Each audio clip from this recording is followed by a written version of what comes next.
ನಾರಿ ಶಕ್ತಿ ವಂದನಾ ಅಧಿನಿಯಮ ಅನ್ನೋ ಒಂದು ಸ್ಕೀಮನ್ನು ನಮ್ಮ ನರೇಂದ್ರ ಮೋದಿಜಿಯವರು ತಂದರು.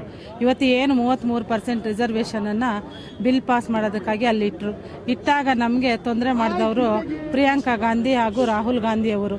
ಇವತ್ತು ಬಾಬಾ ಸಾಹೇಬ್ ಅಂಬೇಡ್ಕರ್ ಅವರು ಕೊಟ್ಟಂಥ ಸಂವಿಧಾನ ಇವತ್ತು ಹೆಣ್ಮಕ್ಳಿಗೆ ವೋಟ್ ಹಕ್ಕಿಂದ ಹಿಡಿದು ಪ್ರತಿಯೊಂದು ಚುನಾವಣೆಯಲ್ಲೂ ಸ್ಪರ್ಧಿಸಕ್ಕಂಥ ಒಂದು ಹಕ್ಕನ್ನು ನಮ್ಮ ಬಾಬಾ ಸಾಹೇಬ್ ಅಂಬೇಡ್ಕರ್ ಅವರು ಕೊಟ್ಟಿದ್ದರು.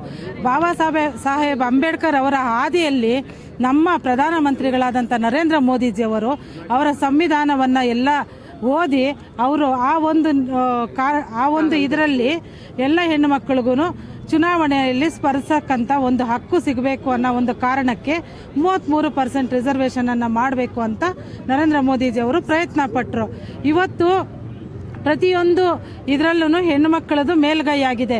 ಇವತ್ತು ಒಂದು ಗಂಡನಿಗೆ ಹೆಂಡತಿಯಾಗಿ, ಒಂದು ಮಗುಗೆ ತಾಯಿಯಾಗಿ, ಒಂದು ಮನೆಯಲ್ಲಿ ಅಡುಗೆ ಮಾಡೋದ್ರಿಂದ, ಒಂದು ಮಕ್ಕಳಿಗೆ ವಿದ್ಯಾಭ್ಯಾಸ ಕಲಿಸೋದ್ರಿಂದಾಗಿ, ಒಂದು ಏರೋಪ್ಲೇನ್ ಓಡಿಸೋದ್ರಿಂದಾಗಿ, ಒಂದು ಇಂಜಿನಿಯರ್ ಆಗಿ, ಒಂದು ಟೀಚರ್ ಆಗಿ, ಒಂದು ರೈತ ಮಹಿಳೆಯಾಗಿ ಪ್ರತಿಯೊಂದು ಕಾರ್ಯದಲ್ಲೂ ಹೆಣ್ಣುಮಕ್ಕಳು ಮುಂದಿನ ಕೈಯಾಗಿದೆ.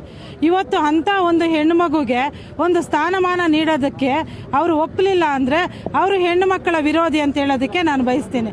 ಇವತ್ತು ಪ್ರಿಯಾಂಕಾ ಗಾಂಧಿಯವರು ಒಂದು ಹೆಣ್ಣುಮಗು, ನಾವು ಹೆಣ್ಣು ಮಕ್ಕಳು. ಇವತ್ತು ಪ್ರಿಯಾಂಕಾ ಗಾಂಧಿಯವರು ಹೆಣ್ಣು ಮಕ್ಕಳಿಗೆ ಯಾಕೆ ವಿರೋಧನ ಬಯಸಿದ್ರು? ನಾನಿವತ್ತು ಪ್ರಿಯಾಂಕಾ ಗಾಂಧಿಯವರೇ ತಮ್ಗೆ ಹೇಳ್ತೀನಿ, ನಮ್ಮ ಎಲ್ಲ ಹೆಣ್ಣು ಮಕ್ಕಳ ಪರವಾಗಿ ನಿಮಗೆ ಧಿಕ್ಕಾರವನ್ನು ಬಯಸ್ತಾ ಇದ್ದೇನೆ. ನಾನು ಇವತ್ತು ನಮಗಂತ ಹೆಣ್ಮಕ್ಳಿಗಂತ ಮಾಡಿರ್ತಕ್ಕಂಥ ಒಂದು ಸಂವಿಧಾನದ ಅಡಿಯಲ್ಲಿ ನಮಗೆ 33% ರಿಸರ್ವೇಷನನ್ನು ಕೊಟ್ಟರು. ಅದನ್ನು ತಾವು ಕಸಿದುಕೊಂಡಿದ್ದೀರಿ. ನಮಗೆಲ್ಲ ಭಾಳನೇ ನೋವಾಗಿದೆ. ಇವತ್ತು ಸುಮಾರು 70 ಕೋಟಿ ಹೆಣ್ಣು ಮಕ್ಕಳ ಶಾಪ ತಮಗೆ ತಟ್ಟದೆ ಹೋಗೋದಿಲ್ಲ, ತಟ್ಟುತ್ತೆ. ಯಾಕೆ ನೀವು ಮಾತ್ರ ಹೋಗಿ ಪಾರ್ಲಿಮೆಂಟಲ್ಲಿ ಕುತ್ಕೋಬೇಕಾ? ನೀವು ಮಾತ್ರ ರಾಜಕೀಯ ಮಾಡಬೇಕಾ? ಯಾಕೆ ನಮಗೂ ರಾಜಕೀಯ ಮಾಡೋ ಹಕ್ಕಿಲ್ವಾ? ಯಾಕೆ ಬಾಬಾ ಸಾಹೇಬ್ ಅಂಬೇಡ್ಕರ್ ಅವರು ಹೆಣ್ಮಕ್ಳಿಗೂ ನಮಗೆ ಆ ಹಕ್ಕು ಕೊಟ್ಟಿಲ್ವಾ? ಯಾಕೆ ನೀವು ನಮ್ಮ ಹಕ್ಕನ್ನು ಕಸಿದುಕೊಳ್ತಾ ಇದ್ದೀರಾ? ನಾವು ಉಗ್ರವಾದ ಹೋರಾಟವನ್ನು ಮಾಡೇ ಮಾಡ್ತೀವಿ.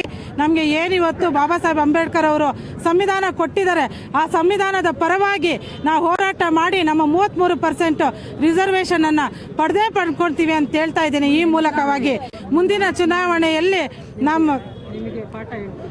ಚುನಾವಣೆಯಲ್ಲಿ ನಿಮಗೆ ತಕ್ಕ ಪಾಠವನ್ನು ಕಲಿಸ್ತೇವೆ.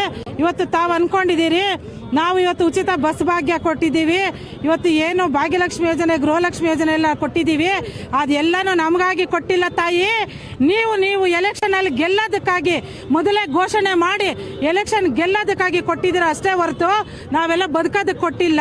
ನಾವು ಬದುಕೋದಕ್ಕೆ ಕೊಟ್ಟಿದ್ದು 33% ರಿಸರ್ವೇಷನ್ನು, ಅದನ್ನು ಕಸಿದುಕೊಂಡಿದ್ದೀರಾ.